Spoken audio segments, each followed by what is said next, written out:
மலைகளின் அரசியான உதகை தமிழக சுற்றுலா தலங்களில் தனிப்புகழ் பெற்றது. சுற்றுலா பயணிகள் வீசும் குப்பைகளாலும் அதை தடுக்காத நிர்வாகத்தின் அலட்சியத்தாலும் இங்குள்ள காமராஜர் அணை மாசடைந்து வருகிறது.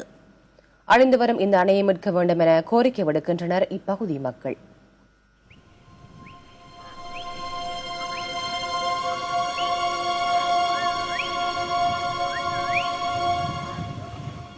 எங்கு பார்த்தாலும் பிளாஸ்டிக் கழிவுகள், பொலிவை இழந்து காணப்படும் தண்ணீர், இதுதான் உதகையில் உள்ள காமராஜர் அணையின் இன்றைய நிலை.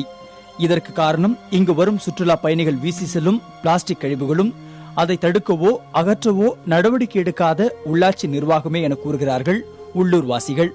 இதனால் எதிர்கால குடிநீர் ஆதாரமே பாதிக்கப்படும் அபாயம் இருப்பதாகவும் அவர்கள் வேதனை தெரிவிக்கின்றனர்.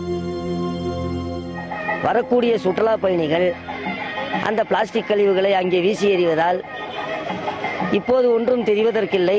பிற்காலத்திலே வரக்கூடிய நமது சன்னதிகளுக்கு மிகவும் பயங்கரமான கொடூரமான பல நோய்கள் உண்டாகுமோ என அச்சம் ஏற்படுகின்றது.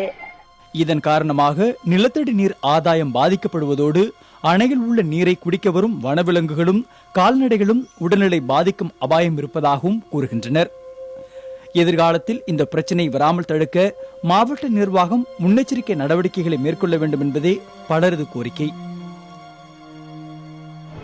நீலகிரி பயோஸ்பியர் மற்ற சமவெளிக்கும் ஒரு நீர் ஆதாரமும் இருக்கிற அந்த ஒரு விஷயத்தை எல்லாருமே கன்வீனியண்டா மறந்துடுறோம். ஸோ அந்த விஷயத்தில் இன்னும் கொஞ்சம் அரசு நிர்வாகமும் மக்களுக்கும் அந்த விழிப்புணர்வோடு பண்ணியிருந்தாக்க இந்த விஷயத்தை நம்ம தடுக்கலான்ட்டு.